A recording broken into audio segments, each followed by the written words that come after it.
They gave power to Odili. Odili gave to Amechi and Omeya. And that one, they went and brought the Rottweiler that has gone mad. He's suffering from rabies. Hello guys, so Dokubo Asari have also come out to give woto to Wike again and again, because Dokubo Asari is a person that I've known that always speaks bad about Wike, because Wike is always doing things that he doesn't like and things that doesn't seem right. So he called him a lot of names which I will not say, but I like guys to watch it in a video I'll play in a while now. So in that video, I actually say that nobody can unseat Fubara, because Wike have tried all his efforts to impeach Fubara, which all of them failed. He has tried a lot of things to blackmail Fubara, all of them failed. He has tried a lot of things to make Fubara look like a bad person, but all of them failed. So in this video, he exposed Wike and was called Wike, and he called Wike a name, which I like guys to just take a look at, and then I'll be with you guys in a minute. Ijaw Nation. For 24 years, Igbos were ruling Rivers State. 24 full years. Ijaw people carried the power that was in their hand and gave to Igbo people. Yes, that magnanimity. Instead of paying back, saying that, they gave us power. Because at that time, TOG, Dikibo, Omboy Sokrari, they were the ones who had control at the federal level. They gave power to Odili. Odili gave to Amechi and Omeya. And that one, they went and brought the Rottweiler that has gone mad. He's suffering from rabies.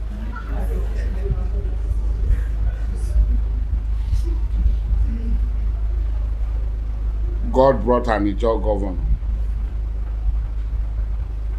You said because your brother is minister. In my family, or me, my family, I'm not talking of far one. My family, Tam David West and myself are the same grandfather. He was full-time minister of petroleum. The first minister or commissioner for petroleum, MT Akobo,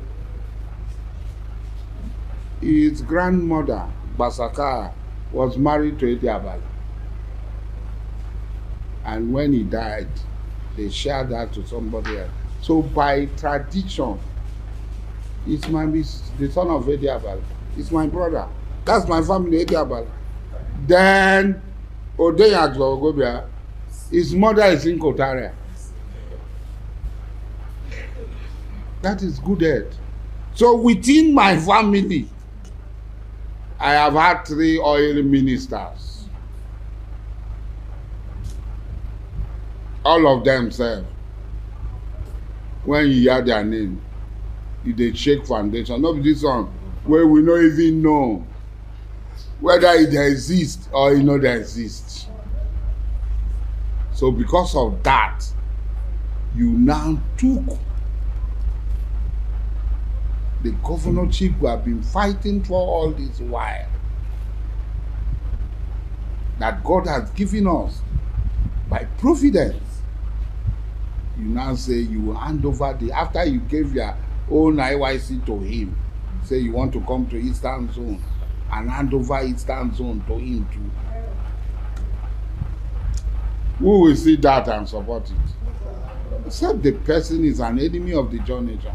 Nothing will remove same from governor of Rivers State.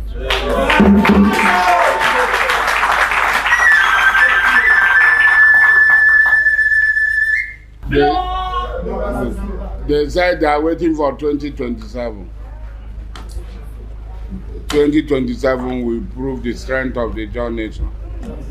Then they hear for other places. Then things say this one not going to happen. It go happen.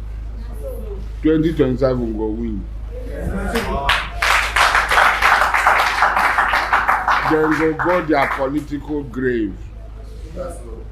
And any person who put their trust in them will fail. If you put your trust in them, they will fail. Now straw men, they hold straw. Then go sink. Huh?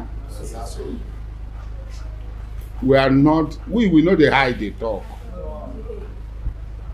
We dey talk the thing as the thing be. A John nation are taking a position. And anybody who is not part of that position, Anetwo, Amaterebo, Anetwo, Amaterebo. Yes, so we will strengthen you with everything we have. Because me, they know me. When I start a battle, it's no retreat, no surrender. Yeah. That Amaterebo, the great fighter that has never lost any battle, and you are not ready to lose. So I appeal to you, do the good works. Every time I watch your press out, the others, they've gone, huh? Concerning a job matter, they become totally obu.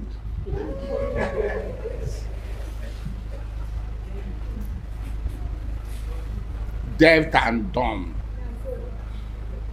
Maybe blindness has added to it. And even those who are supporting them, they call me and they say, now your man, they articulate the things where we want to. I say, then support her. Nobody say you can't talk, say, now your man, they articulate. Support her. At the end of the day, you win. And the John nation will win with you. Yeah. We have pronounced our support for you as the authentic president of the John.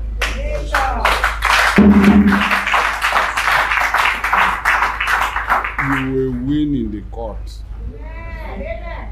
And they will be disgraced. So that was all Dokubo Asari has to say about Wike, and also I would like guys to also take a look at an interview that happened at Arab News. What Sowumi have to say about Wike and PDP, because right now it's looking as if Wike does not have a party, because they say that Wike cannot be in PDP and is supporting APC member and helping Tinubu to win the election and everything. So I think that Wike will also have to be expelled from PDP, and like I said, Wike might end up having no party in Nigeria. But don't look at this video first of all, and I'd like to get your thoughts on the video, and I'll be with you guys in a minute. Thanks for staying with us. You're welcome back to the morning show here on Arise News. Well, we are now being joined from Arise Abuja studios by Segun Shoumi, a member of the People's Democratic Party, who actually served as National Publicity Secretary of the party for some house-clearing discussion around the long-running crisis that has affected his ability to reposition ahead of the 2027 elections. Good morning and welcome to the morning show, Mr. Segun Shoumi.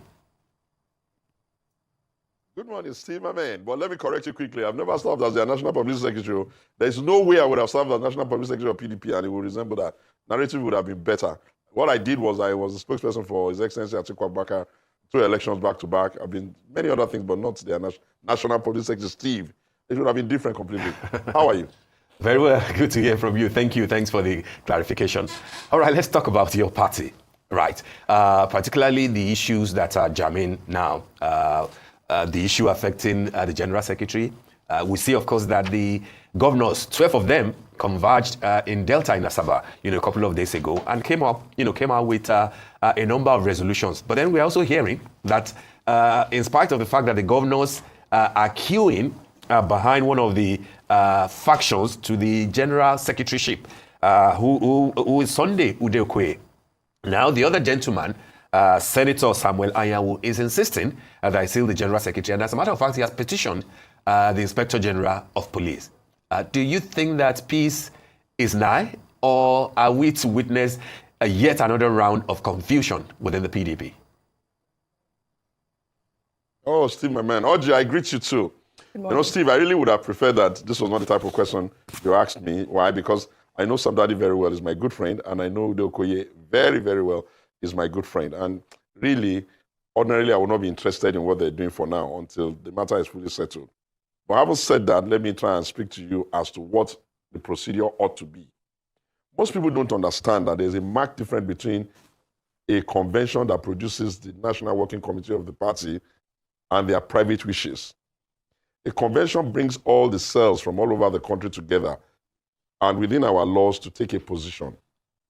Now, if anything is going to affect anybody that was conventionally installed, it has to complete its route through the courts. Unless, of course, the fellow is magnanimous enough to let him go his rights. To make the point very clear, you'll recall that when we were running the 2023 election, there was a time when there was a lot of conversation that IU, the then chairman, should step aside since we now had an Atiku Northern president and an IU Northern chairman. They couldn't get it done until they went to the court and exhausted themselves in court, and then it became a fait accompli. Now, then they moved to the point where they said, oh, they wanted the Damagun acting chairman to leave the place so that they can replace him with somebody from the North Central. Up till now, it's still not done because he has a legitimate life from a convention. Now we are now at the point where they are saying, okay, there is a gathering in Enugu where they said they have a vote of confidence on Udo Okoye and they want him to be secretary. Unfortunately, the rights you have can also be challenged in court. Wanyan has stuck to his gun and he has gone to court to say, look, I am legitimately vice secretary. The law allows me to go and run chairman and come back to my seat because that's the position of the Constitution. Okay, you have gone to the Court of Appeal to say, oh, the Court of Appeal is affirming what the High Court in Enugu has done. But please, can I ask you, is the Court of Appeal the final court in this matter? Now, they're going to the Supreme Court. So I believe that the best thing would be for the PDP people to understand that what is there to be gained in insisting that you want to struggle for 100% of zero, and what is to be gained in people saying they don't want you and you insisting you want to stay. You know, it's a laughable situation. It's a pitiable situation. It's a draining situation. It's an extremely sad situation. But I always say, if they don't have, the leaders that are masquerading as PDP leaders now don't have capacity. And I say that with every sense of responsibility. We lost the election in 2015. And the vice president, the then President Jonathan, of course, will be dealing with post-election issues. And almost all our followers or leaders were running issues with EFCC and all that. But the party did not start looking like this. Some men provided leadership in a robust manner, persuading people at the back, doing whatever they could to keep the party together. We have lost an election in 2023, miserably, and post-2023, those who are calling themselves leaders of the party are incapable of stabilizing the house. They should go through it. When we get to the Supreme Court on Anyanwu's case, we'll go to the Supreme Court on Damagun. Maybe then we'll find another person to start quarreling with. Then we'll go to the Supreme Court on that. By the time we had finished dancing all over the Supreme Court, back and forth, maybe by then the election will be over. And then they will then ask themselves, all this nonsense that they are doing is for what end and to what purpose? All right. Shago, nice to have you on the morning show. I mean, I believe that Steve had asked you a question. Thank you, do you believe that peace has been restored within your party following this confirmation of Okoye as the national secretary? And I ask again because, unfortunately, Shegun, many Nigerians have lost hope in the PDP as a strong opposition. Only last year we saw that, the governors who are said to be the major financiers of the party were talking about wanting to seize the party structure and challenge Atiku Abubakar and Wike. I mean, whatever happened to that struggle? And, there's been a lot of talks about, this sort of rumored coalition.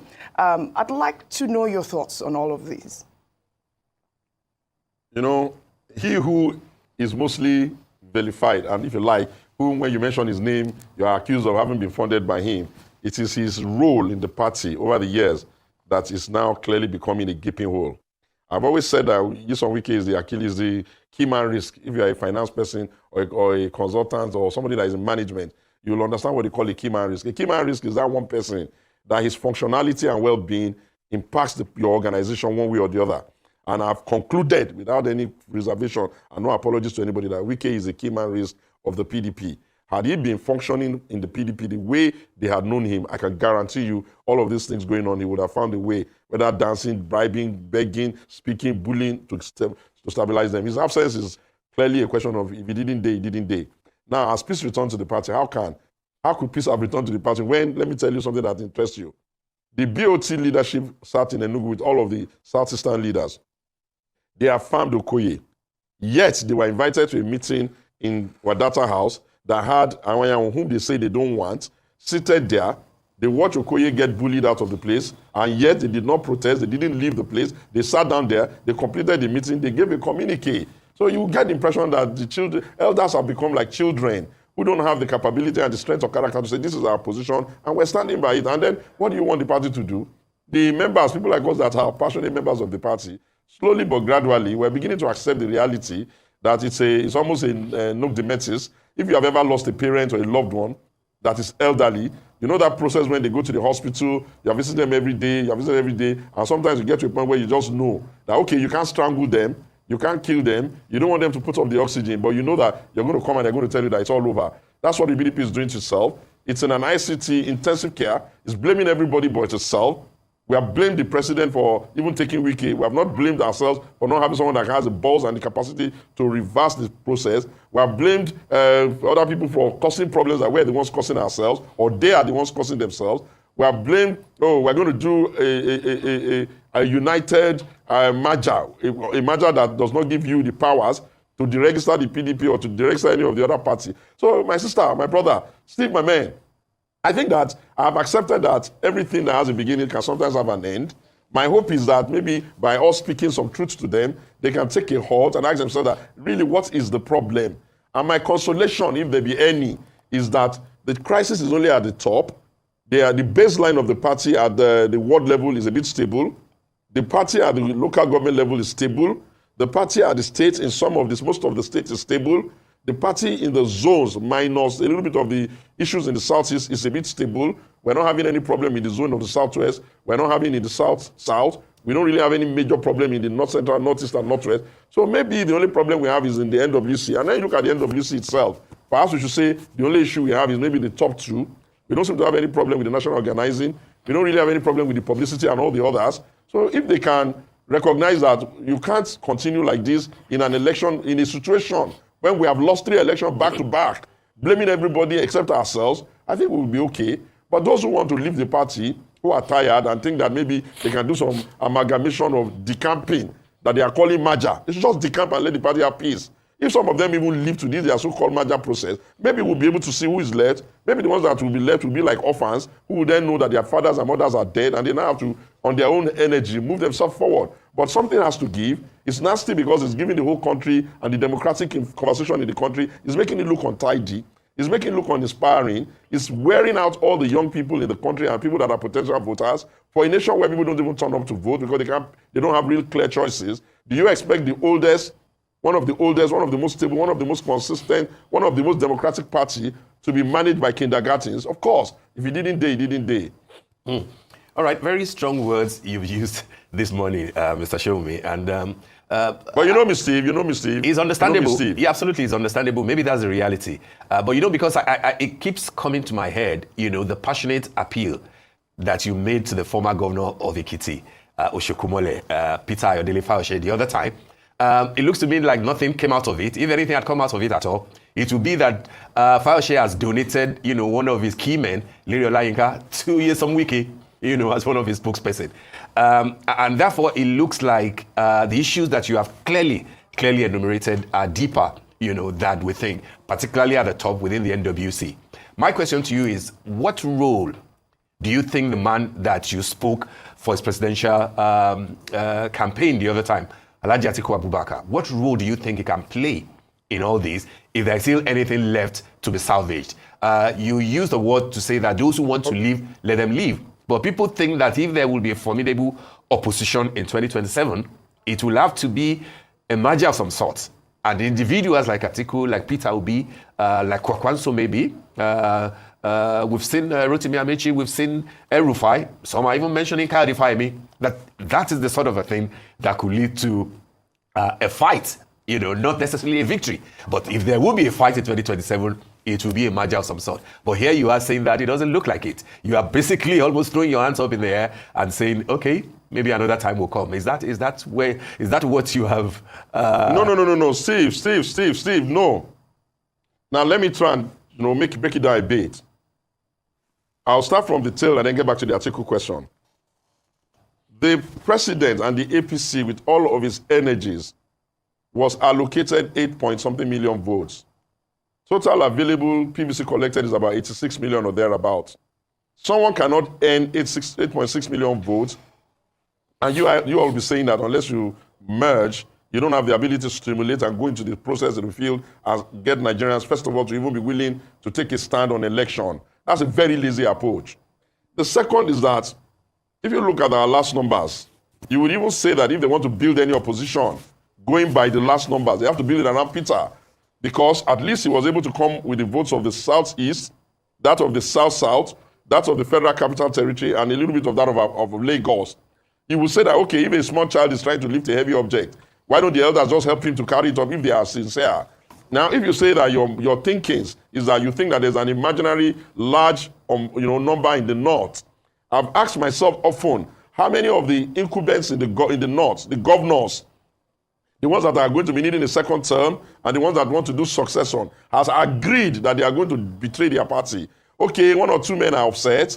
If they are upset, does their anger and upset and disappointment translate to the totality of the election space? Are you going to be able to win an election after 2023 only on your tribal hunch? It's not going to work. You don't have a homogeneous north.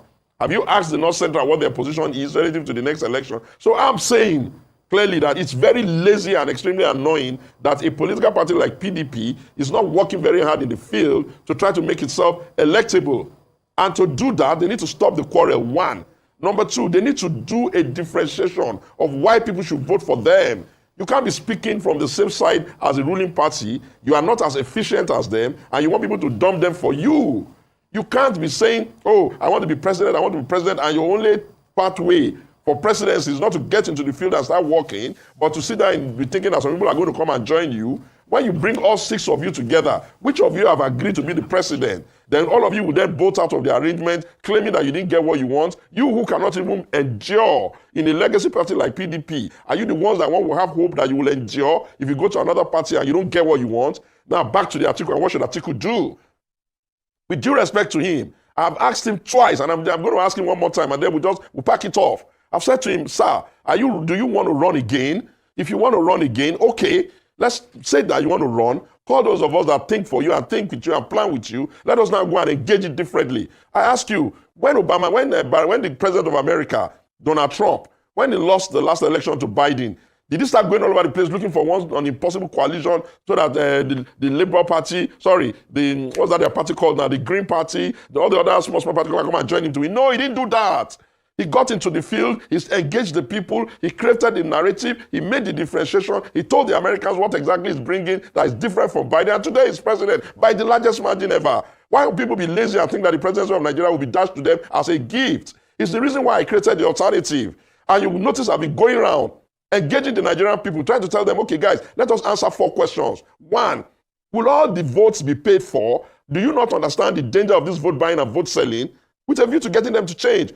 2, what do you consider your responsibility as a citizen of the country when you have a PVC and you don't even come out to vote?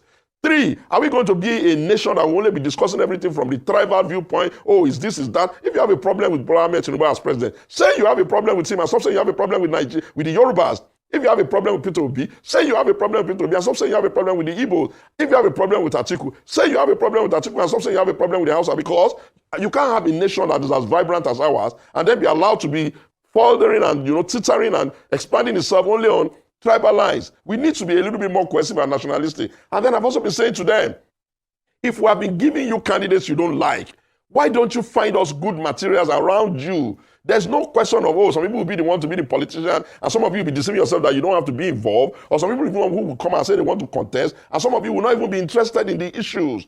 You are not going to come and defeat any incumbents just by thinking that you can be saying you are harvesting misery.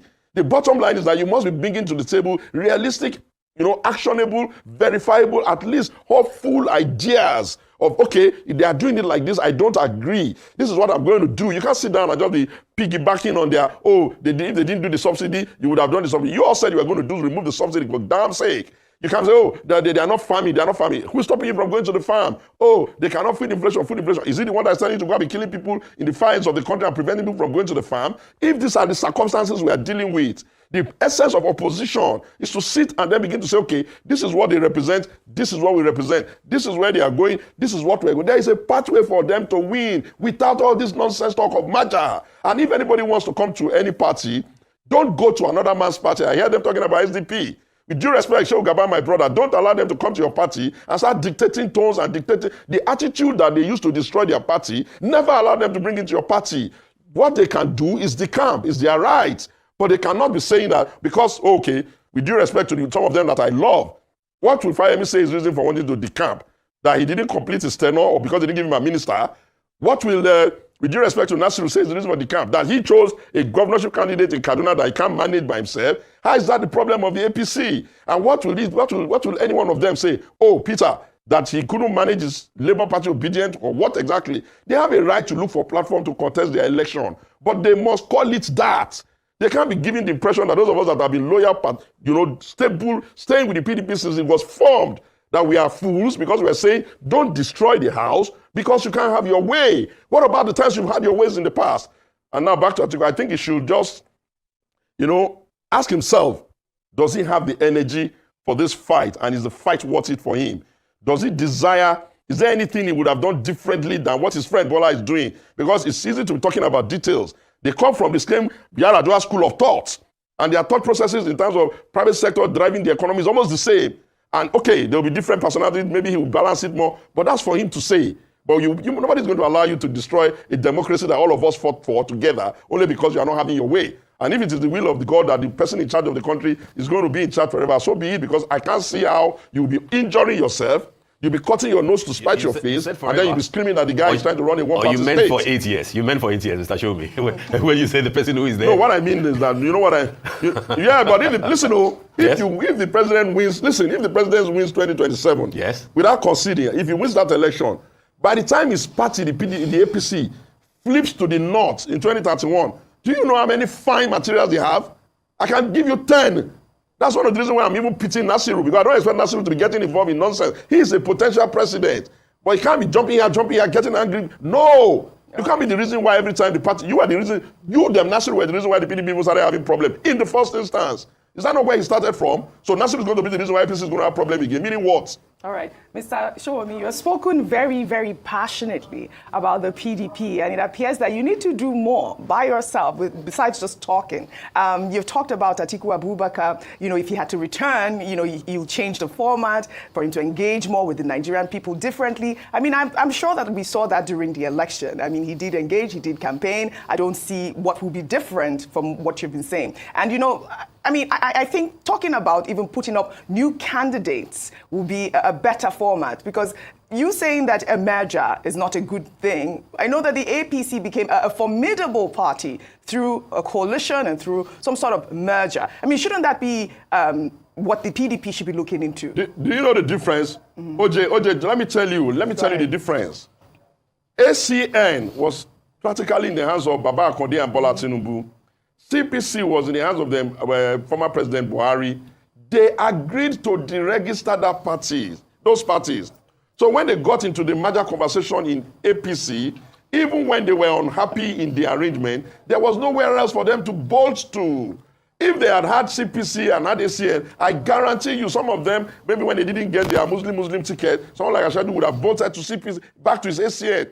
Maybe if President Muhammadu Buhari was getting irritated at their inability to come to meetings early, maybe he would have bolted back to his CPC, but they didn't have where to bolt to. In this particular instance, who is going to deregister PDP for them? So it will be one more party plus PDP candidate. Who is going to deregister Labour for them? It will be one more party plus Labour candidate. Who is going to deregister any of the parties for them? And their character and attitude does not suggest that any one of them is strategic enough and big enough in heart to say, okay, I am going to preside over this merger, and I am not going to be up for president. That would be something. So there will be some kind of big man on whose table the sharing will take place. But hey, I may be wrong. But maybe now that we had it in public, we can file it for the archives. Thank God it's always been on social media. When they are done with this, they are rigmarole and dancing about for nonsense, we'll come back and have this conversation again, because I can guarantee you for free, it won't work. All right. I mean, I get you clearly. But I want to go back very quickly to one key important thing that you said about the fact that, reality is staring PDP in the face. You said that you lost 3 elections in the past, in the recent past. Of course, Edo, that you lost the governorship is there. The case might still be in court. With due respect, we did not lose Edo. We are in court in Edo, and we're insisting that we won Edo. Yeah, but you just said that you lost 3 elections, a few minutes ago. That's what you said. So where? No, I was talking about the federal. I was talking about 2015, 2019, and 2023 presidential. Oh, okay, all right. So I'm talking about other realities that show that APC as of today has 21 governors. Your party has 12. ABGA, ABGA, Labour, NMPP, 1 each. So you are dealing with something of a behemoth, with 21 governors and a president. 2 more elections coming soon, all-cycle elections and governorship. Anambra is coming later in the year, in November. Osun State is coming. Osun, your party is the incumbent. If Osun goes, it means that the depletion is getting rapid, just like Edo, if you're not able to take Edo back. So my point is that as we race towards 2027, shouldn't PDP just concentrate on the areas of strength where you are, rather than think that anybody who wants to go, let them go. If we marshal our argument well and we package ourselves better, we can give it a shot. Yeah. Steve, you are tempting me to run for president because when you speak about that. Hold on, when you speak about an idea, it always seems impossible in the minds of those who have not conceived it well. The elections of 2023 produced 8.something million votes for APC with all their numerous governors. 6.9 for Atiku, 6.1 for Peter. Clearly speaking, it means that the impact of the governors was not that much on election day. And against a backdrop of a larger pool of electorate who we have not succeeded in inspiring, if we can inspire a larger chunk of those ones, what will their governors do? That's that. The second one is nobody agrees in this country that our issue with election, that our elections have the type of integrity that can make us be absolutely sure that the votes were counted and that the counted votes is what produced the outcome. If we have that kind of challenge on our hand, you can't even blame us or anybody that lost or did not lose, because in the real sense of the word, you could say technically we're not sure. Because if you do BVAS and you do IREV, and BVAS and IREV are not tallying, you are running a broken system. And even with the broken system, my persuasion is that if the Nigerian people find out that their food inflation numbers are very bad, find out that the cost of exchange of their country is very weak, find out that their country is even not properly well administered relative to how you balance power, then that is some energy that any smart opposition party can run on. And PDP has structures all over the nooks and cranny. We need to go back and re-engage the electorate. That's what I am doing with the alternative. You have to go back and re-engage the people. You have to go and persuade them. You have to go and beg. You can't just be showing up in people's faces only when you are ready for election. And like I always say, every election is a two-way referendum. It's a referendum on the ruling party and its policy, but it's also a referendum on the opposition and what it's doing with itself. It is in that second part of it, the referendum of the opposition, that gives me the reason to be telling PDP, can you people just stop this thing immediately and let's settle down? And if they want a solution to the impasse that we have now, instead of them sitting down and looking for miracles that will not happen, they should call an early Congress. Almost all the cases on ESCO will expire. We'll draw an early Congress. They can sit in the room, share it however they want, and then you have a new executive that you can then work with for 1 year before you start getting into issues. If you continue this journey, I can guarantee you something, Steve. Steve, I promise you I'm not going to be in opposition the next dispensation. If I finish all my energy on this trying to persuade them to listen, I'm going to dump them and go to my father, my brother, my kingsman, Bola Tinubu. I've been assessing his policies seriously. Are you not confirming? Hold on. Are you not confirming? What that is out there? Steve, listen, let's talk to ourselves as brothers. Let's pretend that the audience is not listening. I have been asking myself, what exactly are they trying to do here? If the only thing they are thinking about is their own personal selfishness, and clearly they are going to get themselves into misery, am I going to keep carrying my people and my followers since 1998, and we have been standing in PDP when the leaders who have profited the most, who have been vice president, they've been governor, they've been ministers, they've been everything in the party, and all they can see to do is be demarketing their own party. Right. I believe that PDP can win the next election, but we cannot be the one injuring ourselves, and I'm not the one injuring them. All right. Otuba I've Segun gone to the Shomi. northwest, the north central, the northeast, the south, the southeast on an alternative conversation. Just trying to beg Nigerians to let us keep re-engaging. If that is not commendable, tell me what is. Absolutely, I do get your point very clearly, and it's something to chew on. We want to thank you, Otuba Segun Shomi, for yet another beautiful, candid, and interesting engagement on the morning show today. Thank you so much. Wike. Every time Wike is being tracked, every day by day, Wike is over the topic because Wike have more enemies than friends. Wike have more enemies than even the devil himself. Because how can Wike be enemy to Dokubo Asari that was his friend? We are enemy to Fubara, enemy to Peter Odele, enemy to Amechi. I'm calling those persons that they were so close before. All of a sudden, they became enemies. This is what selfishness can cause. This is what enviness can cause. And this is what greatness can cause. Because how can they give you the minister of Abuja, FCT minister, but yet you are not contented? You are still looking for what is not looking for you. Because the reason why Wike have sworn that he will never let Fubara be. Why has this one that he will always torment River State? Whereas he was a governor of River State for 8 good years, but have nothing to show for it. Now Fubara is in office in less than a few months, and he's doing wonders. But yet, someone that always thinks that he's bigger than the world, bigger than River State, is always tormenting Fubara's life. And he have received some messages from the PDP, from a lot of persons, that he should hands up from Fubara and let Fubara do his work, because Fubara is doing a great job in River State. I'm not going to lie about that. Fubara is doing a wonderful job in River State, and you and I can attest to that. So we can receive this one is from Dokubo Asari, where he called a lot of names like Rottweiler, a lot of names which I cannot say in my mouth before they come and arrest me. But at least you heard it from Dokubo Asari, and this is what we get when you are so greedy about power. When you are power drunk, because Wike is a person that is power drunk. He can do anything for power, and that's where and how we got to the level where we are right now. So I think I will see you guys in my next video as you air your views in the comment section. Don't always forget to subscribe, and you can always air your views and share it. To do the same. I will see you in my next video. Stay tuned, guys.